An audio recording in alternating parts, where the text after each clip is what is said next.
So I like watching movies in a silent group, and there's two reasons that I like watching movies in a group.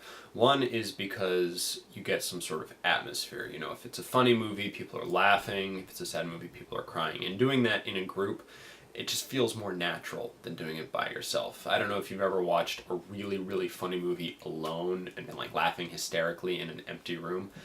I feel really uncomfortable when I do that. So, especially if I'm watching something funny, I definitely try to watch it in a group. And also, I like talking about movies with people. And especially because I watch a lot of movies that people haven't really seen, I need to get other people to watch them with me so I have someone to talk about it with. But I like watching movies silently. I don't like it when people talk. I don't like it when people are on their cell phones or doing anything even remotely distracting. People are moving, people are cuddling. I don't like any of that stuff. So, I like to be able to control the environment that I'm in, but I still like watching movies in groups whenever I can. I think it depends. I think it depends on what kind of movie you want to watch and what kind of experience you want. Like, I mean, if you're gonna go to see like Fast and Furious, like that's a great movie to have like a huge crowd and people who are really excited about it. But if you want something that's more like intellectual, it's nice to kind of have a really quiet theater or even just to be watching something like that at home where, you can kind of relax. And then obviously like if you want to watch something really funny or something that's like so bad it's great, then it's really nice to have like a group of friends, like a small group of friends to be able to like really like make a lot of jokes and laugh about it and stuff. So I think it kind of depends. Usually midday when there's not that big a crowd because let's face it, people really suck at going to the movies. So midday, not a very big crowd in the movie theater, so I can bring in a beer to go with my popcorn. I mean that's ideal. You get the full theater experience. There's generally no one who's going to bother with you. No one's going to mess around and as many people to text or talk or ruin your time at the theater. You know, sometimes I'll still go to opening night, midnight shows, but usually I just get annoyed. See, there are two answers to this question. If it's a recent release that you absolutely need to see, like Fast and the Furious, then I'd say go during the week, weekday mornings, at least before noon, catch the matinee, and that way there's at least less than 10 people there. For the smaller showings, of course, yeah. And there are no kids. Kids ruin movies, babies crying, all that good stuff. And I actually like going to the draft house.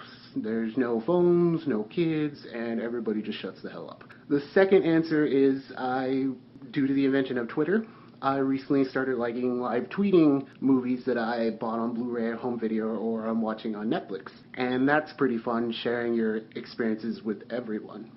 Going to the theaters is a young man's game. I mean, think about it. Why'd you go to the theaters when you were younger? Couldn't do much else. You didn't have no car.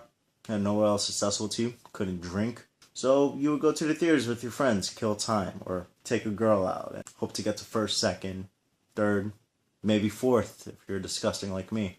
But now that I'm an adult and I can go places and most importantly I can drink, I mainly stay home and watch movies either with friends over, we all drink, or, the best part, watch it all by myself in my underwear, laying down on my couch as I shovel cereal straight from the box into my mouth. There's no one there to judge me, and I can check my phone all I want. Opening night, the earliest show possible because, I am getting old and I like to sleep.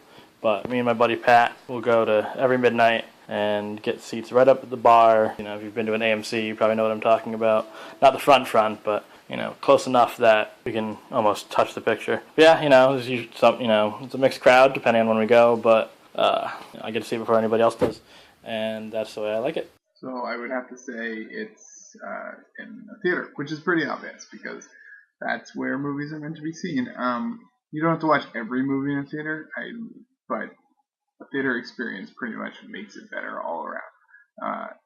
Audience and comedies, action, big adventure. So explosions, everything's just better with massive surround sound in a movie theater. Now it's not better when you have to pay $20 for a movie ticket, but it's an experience that you still can't get at home, especially with the audience component. That's a real important aspect of watching a movie, is sort of the shared experience. Now, what kind of theater and where in the theater? I have been trained after about 8 years of doing press screenings to sit in the three most forward rows in the back section, because that is always where the press rows are. Now, if I sit anywhere else, I feel like I'm out of place. And then, as of a few years ago, I wouldn't have said the IMAX theaters, the knockoff IMAX, but they are really impressive now that they're filming for that, and the 3D there and the surround sound, you can really tell the difference. So in a theater, in an IMAX theater, of course, for most, it's like what, $25 a ticket if you're in New York or something. So you'd have to really weigh if that's worth it. But for me, that's the best experience. My preferred way for watching movies really depends on the movie itself. If it's like a big summer blockbuster or a big film in general, I tend to go to midnight launches for like IMAX 3D and things like that. I have a couple of friends that are big into watching IMAX movies when available. If it's a smaller film or like an independent film or something I've seriously been anticipating or looking forward to, I try to wait until it comes out on video, and I like to watch it late at night, usually by myself if I can help it. That's how I saw movies like Drive and Enter the Void and There Will Be Blood and things like that. It's usually how I prefer to watch my most anticipated movies, is on video at home, late at night by myself, in as intimate of setting as possible. My best experiences have been actually with friends in front of a small college TV, very small, old tube TV, watching basically the worst films you can possibly find. I can't say that they're really good films, but it's just the atmosphere of just watching a really bad movie and just making fun of just whatever comes on the screen. Just makes it for just a fun time in general. But if you're talking about for a big screen, it doesn't really matter to me. I can watch. For instance, I watched Dread on opening day with one of my friends. We were the only two people in the entire theater that fits 200 people. So it doesn't really matter to me. Crowded, not crowded, empty, doesn't really matter to me. All is that as long as everyone's having fun, I don't really care. I like to watch movies on Blu-ray because there are subtitles. And I don't like removing my pajamas or going outside where people live. When I have to go to a theater, I like going during the afternoon because I hate kids.